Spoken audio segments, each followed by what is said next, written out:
the impact that we can have as consumers with this rating capability is enormous, because suddenly we can go out and we can map sustainable practices in places that we visit.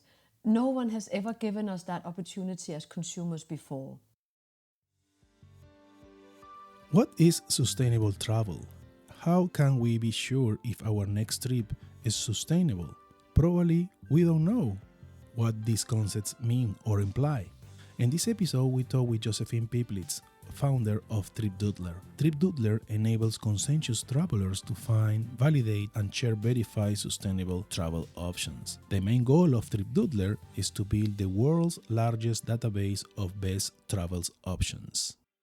Josephine, how are you? I am delighted to have you today as a guest. Hello, I'm fine, thank you, and thank you so much for having me. No, thank you. It's my pleasure. Josephine, travel and tourism is an industry with many challenges in terms of sustainability and ESG metrics, right? So I would like to start this conversation with the following question. How would you define sustainable travel? Yeah, thank you so much for asking that, because it is a challenging question, really, because if there was just one single definition on sustainability in travel, it would be super simple for all of us, right? For me, I believe that sustainable travel is where it benefits both the tourists, the travelers, and the local communities. If you turn to the United Nations World Tourism Organization, they have a definition of sustainable tourism from a more holistic approach that goes way beyond the carbon footprint and also consider the social, cultural, and environmental parameters of sustainability. Oh, that's interesting. Travel itself is very, very challenging because not only involve the community, as you mentioned, involve airplane, involve how we working, involve the customer experience, etc. So across all tourist or sectors, companies face increasing pressure to adopt more socially sustainable practice, right? Speaking about that, there are two terms. What is the relationship between sustainable travel and sustainable tourism? Because I read, I am not the expert, you are, and there are a little bit different. Yeah, I mean, if you look in travel and tourism in general and not necessarily linked to sustainability, I mean, the travel definition of travel is a person taking a trip where that purpose of the trip could be multiple reasons. It could also be a business trip, a leisure trip, or visiting friends and families, where tourism is per definition leisure focused. It's where you go as a holiday to visit a destination as a tourist, or as a holiday, a person on holiday. Sorry. I think in relation to sustainability, as you say, tourism and travel is a very diverse and multiple industry, because it actually covers a lot of different other industries. So you have the airplanes, you have the trains, you have the whole transportation sector, which sits in travel, and then you have the destination companies working on tourism involvement in the community and in the local society, and then you have, of course, all the holiday providers, could be hotels, activities, but also restaurants, etc., etc. So it is a very wide industry. So I think that for me, the relationship between travel and tourism is very much linked to the purpose of the trip, and also the fact that when we talk about tourism, we tend to think about group travel. So that is, from a sustainability perspective, very much linked to the challenges of over tourism and mass tourism. I see. Speaking about that, Josephine, I working in ESG, and ESG play an important role in the travel and tourist industry. So transparency on ESG matters and now required by several other stakeholders, right? How fit the ESG frameworks in this industry, in your opinion?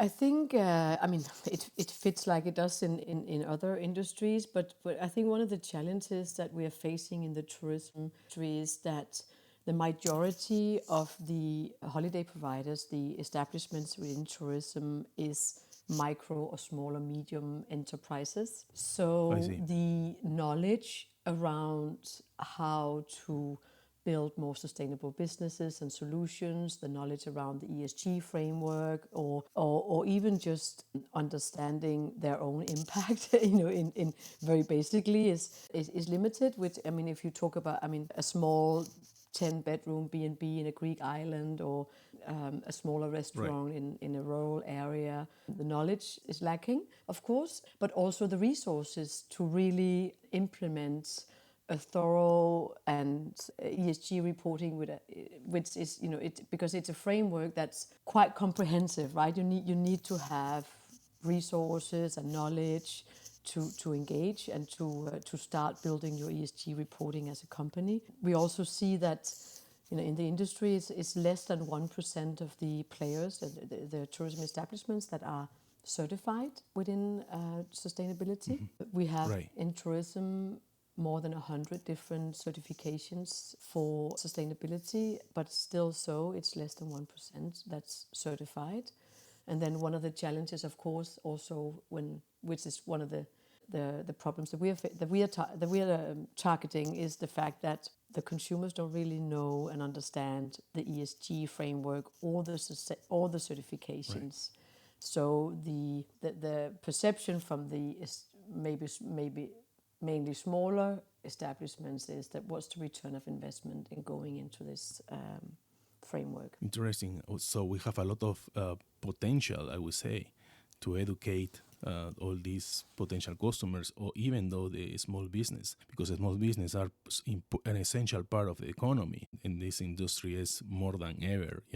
I was born in Peru, and believe me, in Machu Picchu, the small, hostels, small restaurants play an important role, and then now I'm turning to more like organic, supporting, for example, the coffee industry, the local coffee industry, more like a sustainable focus, right? Yeah, no, I mean, coming from that area, you know that there's, the majority of the businesses there are small, micro businesses, locally driven. Of course, there's the large chains, and I think if we talk about the large providers, the big hotel chains, maybe the airlines, also other transportation companies that has a different, they have multiple locations, or a bigger. Then the ESG framework, how they work with it is of course completely different and more sophisticated and more implemented also.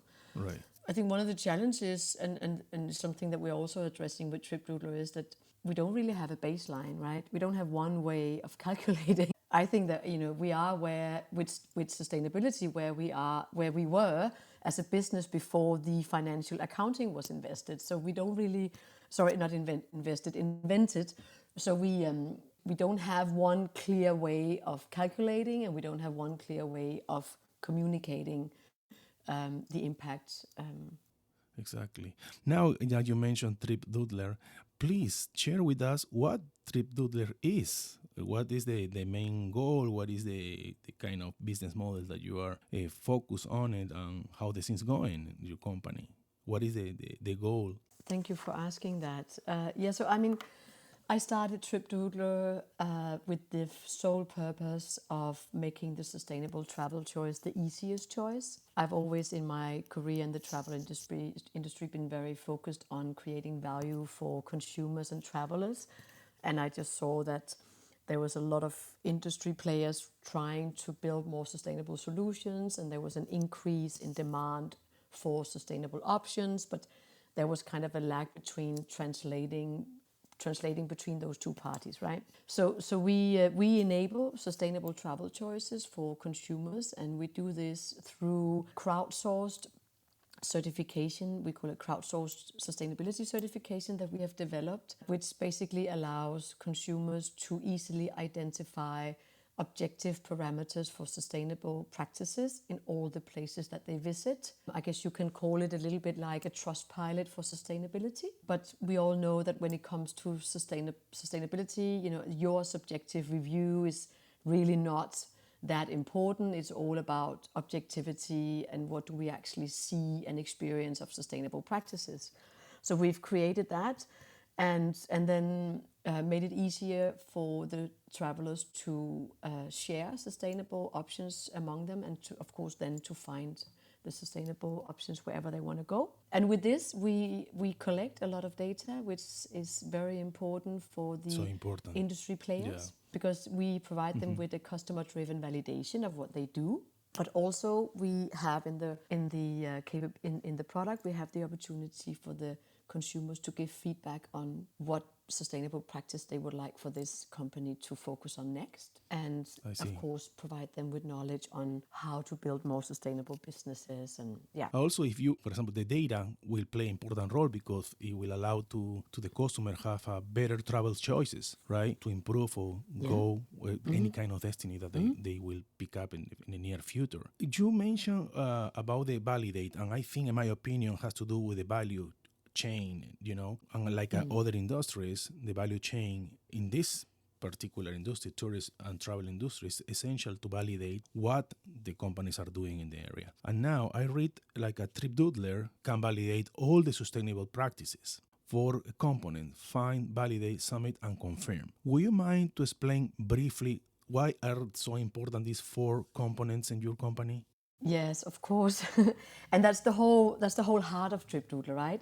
And I think, I maybe just one thing that we don't say that we validate all sustainable practices, because when we talk about consumer-driven validations, it is of course only what is front of the house. It's not possible for a consumer to go in and validate the average carbon emission per guest in a hotel, because they have no way of knowing that, right? They don't know. They don't know how. No, they don't know how, and they can't see it, right? And it's understandable. They don't know. Yeah, and exactly, and they don't. They can't even validate, is this business locally owned? Because it might look like you're a local guy and you look to be the owner, but actually, in order to really validate that, you have to look into in the back of the house, right? Exactly. So this is one of the reasons why we are also collaborating with some of these back of the house certifications like Green Key, which is one of the biggest one in tourism. But what we can do as a tourist is that we go out and we visit all these places, right? And what we've done is that we say, okay, you go in and you find the place you're in. So let's say that I'm in Cafe Copenhagen and I'm here as a tourist. So I find that in TripDoodler, and you can find any places in the world in TripDoodler. Then I open up the rating capability and I'm presented with a set of objective parameters of sustainable practices. And that could be like, do they provide you recycling bins? Do they have water efficient toilets? Are they 100% vegan? Maybe they're not 100% vegan. Maybe they are actively offering you the no meat choice. Or maybe it could also be that, are they clearly giving your signage for you that they have a sustainable certification? It could be the Green Key, the B Corp, whatever. So we have a long set of objective parameters that the travelers can easily see and identify and validate. Do I see this or do I not see this? So we work with what we call objective subjectivity in the sense that it's objective parameters. So if you see them, it is per definition more sustainable if they are there than if they are not there. But of course, it's your subjective indication, How you perceive. How you perceive, exactly. And then the reviews of the client will play an essential role in this situation, the reviews of when they visit a different kind of location or different coffee place or different, Airbnb, etc., in my opinion. Yeah, the impact that we can have as consumers with this rating capability is enormous, because suddenly we can go out and we can map sustainable practices in places that we visit, no one has ever given us that opportunity as consumers before. We don't say that when you have been mad in TripDoodler, then you are sustainable. We don't claim that at all, because we don't think that sustainability is a destination and a stop. We think it's a journey, right? We believe that we are all on a journey towards being more sustainable, whether that's me in my personal life, or it's me traveling, or it's a business trying to change their production, or trying to implement more diversity in their staff, or whatever it is, right? Sustainability is a journey. What we want is to invite the consumers and the travelers to be a part of this journey. I want to add that when we do that, one thing is that we make it easier for the next traveler to find sustainable options. But we also collect data on that is super important for the businesses, because they get a better understanding of how they are perceived. And we see, when we talk to the establishments, we see that this is something that they are really striving to get that information, because they are implementing a lot of sustainable practices, but they don't know how it is perceived. And this is not only for the small and medium size, this is also for the large hotel chains that we are collaborating with at the moment in the Nordic zone. They have a lot of super sustainable practices in their hotel, but they see that, but they don't know how their consumers are perceiving that. They don't know how providing that information can be the first step and a place to start for the businesses to build more sustainable solutions, and then down the road, maybe look into getting a third-party certification like the Green Key or the B Corp, or something that will give a stronger validation of their sustainable practices. Exactly. As you now, I am seeing right now the webpage, the TripDoodler webpage, as it make your opinion count. Find, acknowledge, and share sustainability on the go, which is pretty much all the experience that they will have. It's great in the way, because when we have more this information, or more opinions, I would say, more information will we have about what place or what destination have more sustainable practice than other ones. Yes, and of course, I mean, we are in the beginning of our journey, right? So but eventually, what we can do as consumers here is that we can, by mapping sustainability in destinations, we get to a point at a level at some point where we can start, based on this mapping, saying that, well, if you're looking for a city, or if you're looking to going on a city city break, or if you're looking to go to the beach, or if you're looking to go surfing or whatever, then we can map out. But where do we have the most sustainable ratings? So we can leverage this data in multiple ways, making it much easier for everyone to choose the most sustainable solution. Josephine, is there anything that you would like to add? Well, I think one of the things that was interesting for us to find when we started to talk with these different establishments is that one of the biggest fears in this transition to build a more sustainable solution is the fear of being accused of greenwashing. I think it's fair, because I think we have a tendency to shame and blame and point at all the things that doesn't work and isn't there yet. And we just, the way that we are addressing this in TripDoodler is from a positive rhetoric all the time. We would much rather celebrate all the sustainable practices, even if it's just one or two, and invite all these establishments to start the journey. And to engage in saying, so we all engage in saying, well, we are here now, this is the ambition, and this is what we're working on improving. And then in 6 months, okay, look, this is now what we've done. So it's not a either or, it's not 100% sustainable or not sustainable. Right. And then I think, so that's one thing, that with TripDoodler, you have the opportunity to start this journey and to ask your consumers to be on this journey together with you, instead of it being a fight of who is more sustainable. Exactly.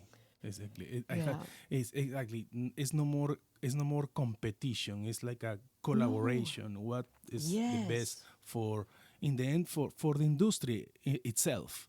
right? Yeah, and I mean, and I think sustainability is a personal choice Exactly, in it's a the end. personal Also, choice.